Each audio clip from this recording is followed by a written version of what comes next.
De'Aaron Fox goes off for 44 points in Dallas, and the Sacramento Kings waste the effort. For the second straight game, they blew a 19-point lead, but unlike San Antonio, the Kings actually lost this game against the Mavericks, who are without Luka Doncic. But honestly, was this the best case scenario for the Kings? I'll explain that, plus why De'Aaron Fox is so different since the Tyrese Halliburton trade. It's all on today's episode of the Locked On Kings podcast.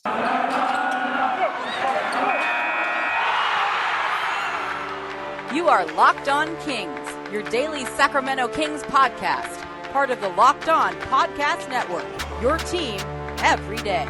And now, ladies and gentlemen, it is that time for another episode of Locked On Kings. Hello and welcome into Locked On Kings, your podcast hub for Sacramento Kings coverage all regular season and all offseason. If you're looking for in-depth analysis, game-by-game breakdowns, highlights, interviews with local and national experts, full coverage of your Sacramento Kings from January through December, this is the place for you, part of the Locked On Podcast Network. My name is Matt George. I have the privilege of being your host here. This is my 8th season covering Kings basketball, now with ABC 10 News here in Sacramento. And I apologize for this post-game episode of Locked On Kings after the Kings-Dallas game coming over 24 hours later. Unfortunately, got a little caught up after the game yesterday, but lots to react to with this game, obviously. And truth be told, I sound a lot more energetic and positive than maybe you'd expect after the Kings blow a 19-point lead and lose. But even yesterday, I found myself not that upset with the Kings falling. Now, of course, would I have preferred the Kings to win myself personally? Absolutely. However, like I'll explain in the next segment, this might have been the best case scenario, exactly how this game played out because of the play of De'Aaron Fox, a 44-point, I believe, tying his career high effort. And De'Aaron reminded all of us, every single one of us, not just the national media who has been praising the Pacers and praising Tyrese Halliburton and saying the Kings were fools for picking Fox over Tyrese and trading for Domantas Sabonis, not just those people. Not just the people who have basically said that Fox is washed and he's not that guy. Us as Kings fans, myself, he has reminded me that he is a star. He's reminded me that the guy that we were hoping that he was, the guy he is capable of being, the max contract guy that the Kings have believed in and have chosen over Tyrese Halliburton at the trade deadline. That guy exists. And just because he got off to a slow start to the season doesn't mean that that guy doesn't exist. Now, there are, of course, still questions around De'Aaron Fox, his ability as a leader, his ability to be a number one guy on a really good team. Those questions haven't been answered. But what has been re-answered to me is that De'Aaron Fox is capable of being a star and capable of being unguardable at the NBA level. He was unguardable. And like we're going to talk about in this podcast today too, Fox has faced a lot of criticism from myself, from a lot of people, because of the slow start that he got off to the season, because he did not gel with Tyrese Halliburton to the way or to the level that we hoped, right? But if you look at Fox's numbers, and we might as well just go through these right now. If you look through Fox's numbers, month upon month upon month, as this season has gone on, it's not just since Tyrese was traded. Every single month, De'Aaron has improved since the start of the season. In October, gets off to a rough start, averaging 18.5 points per game, well below what the Kings expected, shooting just 37% from the field, 17% from three-point range, also averaging around 6 assists per game. Next month, November, scoring goes up to 20.7 a game. Better, still not where we would expect it. His shooting percentage up to 45%. His three-point percentage up to 31%. December, his scoring at 20.5 points per game. So not the best, but a little bit better. And then his shooting percentages up to 47% from the field. Up to, or back down, to 21.9% from three-point range. Then you get to January, 23.7 points per game. Scoring average is still going up. Shooting percentage at 50%. Three-point percentage still in the 20s. Not good. Free throw percentage also going up at 76%. In February, and of course it was mid-February, when Tyrese Halliburton was traded. Fox's numbers up to 27 points per game, shooting 50.6% from the field, 35% from three-point range, also averaging 6.1 assists per game, 77% from the free throw line. Then you get to this month, which of course has only been 3 games, but over these 3 games in March, Fox is averaging 31.7 points per game, is shooting 53% from the field, 40% from three-point range. He has improved. Some of the numbers, I mean, not across the board, like we saw dips at times in his three-point shooting percentage, but in terms of scoring, improved every single month. He's gotten better every single month, and now he's gotten back to the guy that we expect him to be.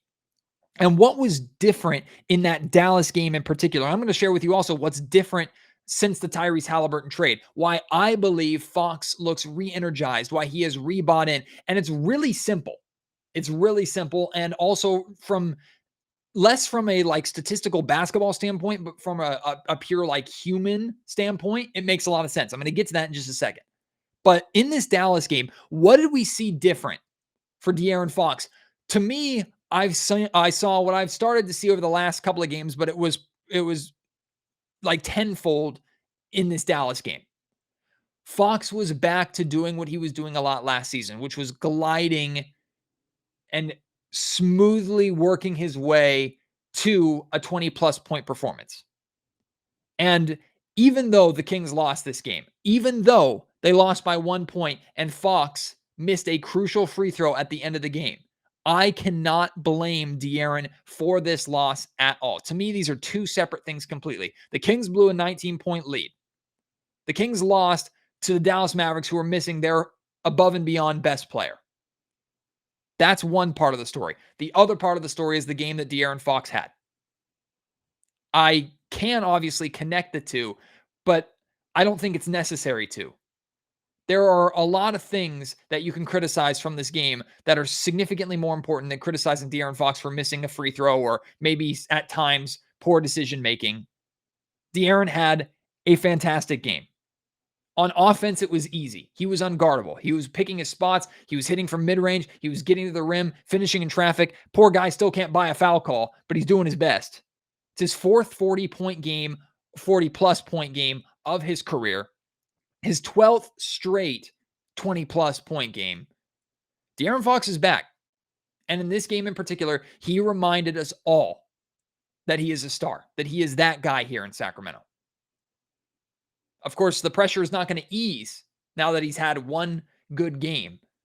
And really, the pressure for the remainder of the season is going to pale in comparison to what the pressure is going to be next year. If he thought that the criticism was heavy on his shoulders at the start of this season, now that Domantas Sabonis is here, assuming Fox and Sabonis are still together to start next season, which I would be shocked if that wasn't the case, assuming the Kings do more to improve this roster come next season, like, it's going to be brutal towards Fox if he has the same slow start to the season and the Kings struggle the same way next season as they have this season. But let's not worry about that right now, because in order to have confidence about next season, we needed to see what we saw from De'Aaron Fox against the Dallas Mavericks.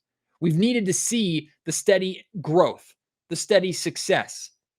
And while we would have loved to have seen him get more help, the Kings as a team could have looked a lot better in their loss in Dallas. Fox looked like a superstar who nearly dragged that team to a victory by himself. Bet his shoulders and his back were hurting after that game for carrying the weight of the Sacramento Kings. And I know that in Fox's best games this season, the Kings don't have the best record. I think I retweeted someone saying that for the most part, the Kings were pretty bad during the stretch that Fox has played really well. Here we go. The Kings are 2-7 when he gets 30 or more points this season. That's not great, of course. But you have to look at each one of those games separately. And like I said, I can't blame De'Aaron Fox in the slightest for the game that he had against the Mavericks, even if the Kings did lose. So what is different? Why is De'Aaron back to being this star who's capable of scoring 20 points a night easily, who can put up 30 points, who can put up 40 points, who can't be guarded? What is it about De'Aaron Fox now that he couldn't be successful and couldn't do while Tyrese Halliburton was here. And we've discussed this before. And a lot of it does have to do with the fact that he no longer really has to share the ball. However, the ball is being run a lot through Domantas Sabonis. So it's not like Fox is free reign and the ball is only in his hands 100% of the time. Fox isn't out there playing like James Harden. Fox moves the ball. He still plays off the ball more.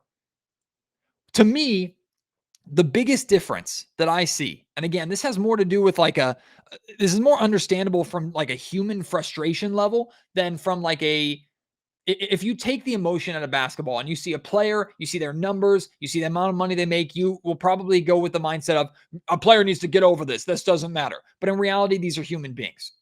And De'Aaron Fox has watched over the last 2 off seasons a general manager draft 2 guards. He has seen the frustration that fans have seen. He echoed, or at least I believe he echoes, the frustration that fans have felt that Monte McNair wasted an offseason, that he wasn't doing anything, that this Kings team wasn't getting better. Meanwhile, Fox is entering his prime. De'Aaron Fox enters this season, comes into training camp. The biggest move that the Kings made during the offseason is drafting another guard. Now, we were all excited about Davion Mitchell and the potential of a 3-guard lineup, but at the same time, too, Fox is looking for a front court partner or a wing partner that is on his level, that he's never had before. Someone that complements him, not takes the ball out of his hands. And we thought that Tyrese and Fox could complement each other. Maybe they could have down the road. Short term, it wasn't working. So I imagine De'Aaron Fox was pretty frustrated and pretty deflated. And what did Monte McNair go and do? Now, I know Fox was brought up in conversations, and I don't know how he feels about that.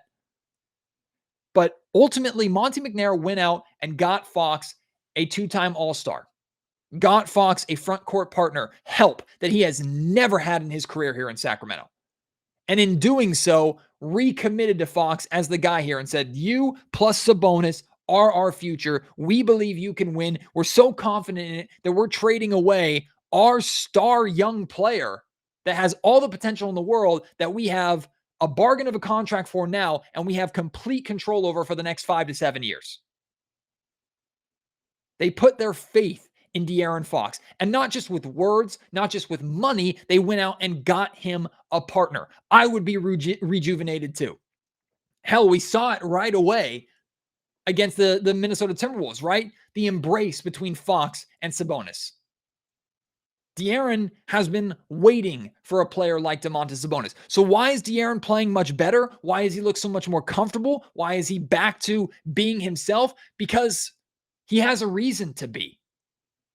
I think he believes again in what this team is doing. And I don't blame him for not 100% believing in what the team was doing before, especially when we saw Tyrese Halliburton on a nightly basis slowly taking the keys from De'Aaron and making this Tyrese's team.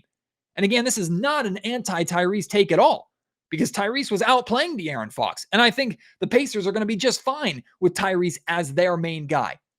Tyrese was not holding Fox back. It just didn't work. Fox didn't need another primary ball handler to be his support or to be his number 2. Fox needed an all-star caliber big, and he got it. And that's what he's been wanting. He got what he wanted. And there's a big difference between getting what you wanted as a spoiled brat player and getting what you wanted and needed for you to be successful, for you to feel like the team is moving in the right direction. I don't think Fox was being a spoiled brat. Even if people are frustrated with Fox theoretically choosing not to play in a handful of games before Tyrese was traded. He's playing now. He's bought in. He's rejuvenated clearly. And he showed us against the Dallas Mavericks that this is his team, that he is capable of being that star, and gave us all reason to believe that he's capable of being that guy, gave us all optimism that he truly is that max player that the Kings believe him to be, and that next season, with Fox playing at that level, with Domantas Sabonis playing at the level that we expect, and with a bit of an upgraded roster, this Kings team is a playoff team. And still the Kings lost. And still the Kings blew a 19-point lead. But was that how the game ended? How the game went? Was that the best case scenario? I'll explain a little bit more. We'll talk about it because some people might believe so. Some people were actually celebrating how this game ended and how this game went overall. We'll talk about that coming up next after I tell you about Bet Online. Football might be over for the season, but basketball is in full steam. Both pro and college hoops going on right now. From all the latest odds, totals, player performance props to where your next fired coach is going to land, betonline.net is the number one spot for all of your sports betting needs. And it's not just basketball, of course. BetOnline is your source for hockey, boxing, and UFC odds. They remain the best spot for all your sports scores, podcasts, and news this season. Head to the website today or use your mobile device to learn more about the trends and the action at BetOnline, where the game starts.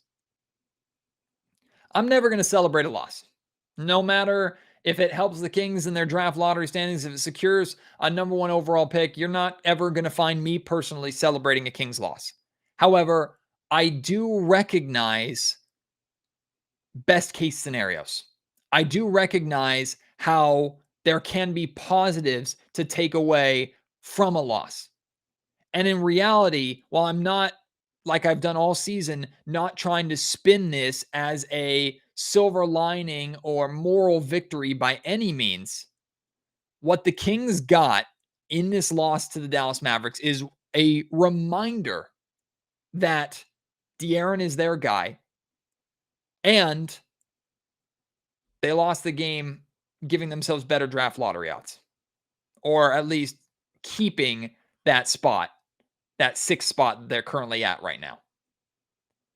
I honestly, truly think, even as someone who does believe that it is valuable for the Kings to win games for the remainder of the season, I would not have been upset at all if the Kings had found a way to close out that game. I truly believe that, all things considered, how the Dallas game ended up was probably the best case scenario for the Kings. You got Fox shining, and you lost the game. Now, you could counter and turn it around on me and say, well, Matt, wouldn't it have been better for Domantas Sabonis to have a better game, or for the Kings supporting cast to have a better game? Because in reality, it was Fox by himself. Offensively, outside of De'Aaron Fox, the Kings pretty much were a disaster. Of course, that could have been better. But had that have been better, the Kings would have won this game running away. So you can choose for the team overall offensively to look and play better and win, or you can choose for De'Aaron to have the night that he has, remind us all that he is that guy, and for the Kings to lose and look at the draft lottery odds perspective. That's where the debate is. Which one is the better case scenario? I'm happy with both, truth be told. That's why I'm not mad at this loss. Now, are there things that I'm concerned about? Absolutely. I'm concerned that the Sacramento Kings blew two 19-point leads in a row. They blew one in San Antonio, found a way to close out that game. Blew one in Dallas, nearly found a way to close out that game, but ultimately were beaten by a Mavericks team. And on top of that, they were beaten by the Mavericks, who were without Luka Doncic, which isn't surprising to anybody this season. Isn't surprising to any Kings fan who's been watching Kings basketball in recent memory, because the Kings seem to always lose against a team that is shorthanded, missing their best players. There are definite reasons why it would have been better for the Kings for them to win this game. It would have been awesome to see Fox have the game that he had and see Domantas Sabonis have a great game as well. And all things considered, while Sabonis got another double-double, no surprise there, it was another one of those okay, fine, but not as good as it could be double-doubles. Not as good as you'd expect from a player of Sabonis' status, especially with his importance to the Kings. But at the same time, he still scored 15 points, had 10 rebounds, also dished out 6 assists, shot 7 of 10 from the field. Well, first off, I need Sabonis shooting more than 10 shots a game. De'Aaron Fox took 31, so Sabonis can take more than 10. I also need Harrison Barnes, who only scored 9 points, to shoot more than 8 times. Trey Lyles, I thought, had a pretty decent game. He only shot 8 times. Justin Holiday shot too much again, 4 of 12 from the field, 9 points. Off the bench, Dante DiVincenzo, until the end, I thought had a really solid game. Not just scoring. He had 10 points, 3 of 6 from three-point range. He had 8 rebounds. His aggression on the glass, his significance on the glass, especially with how bad the Kings have been as a rebounding team in recent memory. Having a guard that rebounds as well as Dante DiVincenzo does, like, I was really pleased with that. But yes, of course, De'Aaron Fox needs more help. Of course, we would have liked to see other players play better, especially players that we expect to be a part of this team going forward. We expect Domantas Sabonis to be here with De'Aaron Fox, so we want to see him play better when Fox is having a game like this. We expect Harrison Barnes to be around, although that could be iffy. We expect Davion Mitchell and Dante DiVincenzo to be around next season, although, again, that could be iffy. You can tell me if you think that that was the best case scenario, if it would have been the best case scenario for the Kings to win this game because Fox had the night that he had with more support from those important pieces that we believe are going to be around long term. I would listen to that argument every day of the week, and half of me, truly split right down the middle, would agree with you. But the other half that recognizes that the Kings are a heavy, or they're not a favorite by any means.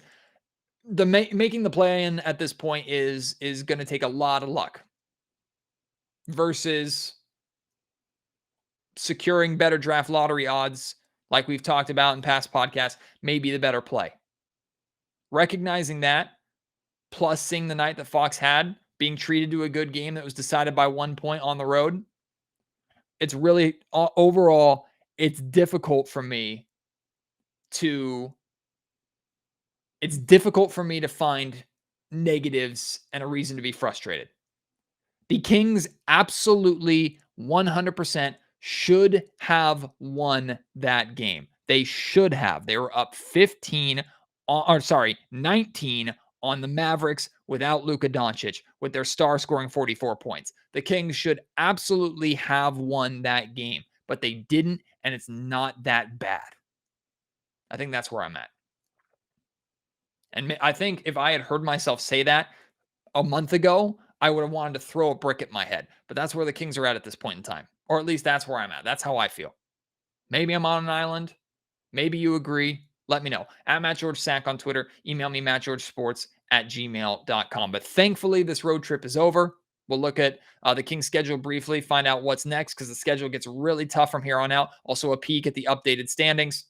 Not great for the Kings. We'll look at their draft lottery odds as well, and maybe do a tankathon spin just for the hell of it. That's all coming up here before we wrap up, but after I tell you about Built Bars. Protein bars are important for a daily diet. They're important to help you put on that muscle mass if you're looking to do that. Just eat better overall. But look, we would all rather eat a candy bar than a protein bar. We would all rather eat a sweet than something that's healthy for you that just doesn't taste as good, right? Let's all admit it. Even if we're not the biggest fans of certain candy bars, we all prefer the sweet and the delicious treats that are bad for us over those healthy, supplement, good for your body things that just are on the same level taste-wise. Until Built Bar came around.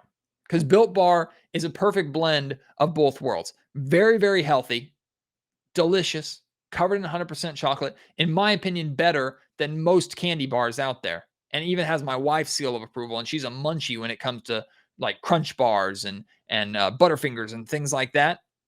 She likes Built Bars just as much, and some Built Bar flavors more than the candy bars that she enjoys. Built Bars, 130 calories, 4 grams of sugar, 4 net carbs, and 17 grams of protein. Compare that to a 240 calorie, 30 grams of sugar, dozens of net carbs on average candy bar. I mean, it speaks for itself, right? And protein bars, they have so many great uses in addition to so many wonderful flavors for you to try out right now. Go to Built.com. If you order a mixed box, they'll send you a bunch of different bars for you to try. If you know what bars you like I love the mint brownie bars, you can build your own box there. They're always coming out with new flavors, a ton of new products. Whatever you order on Built.com, make sure you use our promo code LOCKED15 to get 15% off. Again, that's LOCKED15 for 15% off at Built.com. It wasn't the smoothest of road trips for your Sacramento Kings. 5-game trip going 2-3, including some pretty big losses. The big disappointing one being to the New Orleans Pelicans a couple of games ago. However, all things considered, with the results that we got, and especially with all the mechanical failures and the travel issues that the Kings had during this trip as well, I know they're happy to be home, and it could have been a lot worse on this road trip. Now that the road trip is over, though, it can be a lot worse with these upcoming games. The Kings have a 2-game homestand against the Knicks and the Nuggets this week before this next weekend, heading to Utah to take on the Jazz, and then they return home for the most brutal homestand of the season against the Bulls, Bucks, Celtics, and Suns. So it's going to be tough to see the Kings get through this stretch of 8 or so games with anything close to a 500 record during that stretch. If they're able to, that's a major win. Although there's a very good chance that the Kings might move up a place, at least one spot in their draft lottery tankathon standings. As of right now, if we're looking at the Western Conference standings and their chance for the play-in, the Kings are currently 5 games back. I'm sorry, 4.5 games back. At the time of this recording, they're 4.5 games back of the New Orleans Pelicans in the 10th and final play-in spot. That is a lot to make up over, I think, 17 games that the Kings have left. So most people have their eyes on the draft lottery. And at this point in time, the Kings are in the 6th spot. They're a game ahead of San Antonio, who has the best odds for the 7th overall pick. In the 6th spot, the Kings have a 37.2% chance at top 4, 9% chance at number 1 overall. They're 2 games back of the Indiana Pacers, who are 22-44 on the season, who have the best odds at the 5th pick. And there are 3 games back of the Oklahoma City Thunder, who have the best odds at the 4th pick. The Pistons, Rockets, and Magic, I think, have the top 3 relatively secured. And of course, all top 3 picks have the best odds, 14% at number 1 overall. So why don't we do a tankathon draft lottery sim here? Because honestly, that's probably where the Kings are going to get their major win for the remainder of this season. Of course, I will continue to hope that the Kings can find a way to win games, that the Kings can build on performances like we've seen from De'Aaron Fox, maybe get a little more help from Domantas Sabonis. If the Kings find a way to still make things interesting, even if it drops them a spot in the draft lottery, and they find a way to win games and be in the race to the very end of the season, I'm not going to complain about that too much. Now, what I will complain about is this draft lottery sim who has the Houston Rockets getting the number 1 overall pick, the Indiana Pacers moving up a couple spots to number 3, the New Orleans Pelicans getting the 4th pick, which is actually the Lakers pick, moving all the way up to number 4, 7 spots up, and the Kings dropping 1 spot down to the 7th overall pick. This is why I don't do tankathon lottery scans or sims. They never go well for me. Thankfully, I'm not going to be the one actually representing the Kings at the draft lottery. That would be suicide by the Kings at this point in time. But I want to hear your thoughts on what we talked about today. Was this loss to the Mavericks with Fox's big game and the team losing, even blowing a 19-point lead, was this, in your mind, the best case scenario? Or would you have preferred Fox and the Kings be victorious with a little more help from Sabonis, Barnes, DiVincenzo, Mitchell, and the other supporting cast that we believe is going to be around long term? Where are you at with that? Let me know at MattGeorgeSack on Twitter. Email me, mattgeorgesports@gmail.com, or leave your thoughts in the YouTube comment section down below. Also, let me know what you're thinking about De'Aaron Fox right now.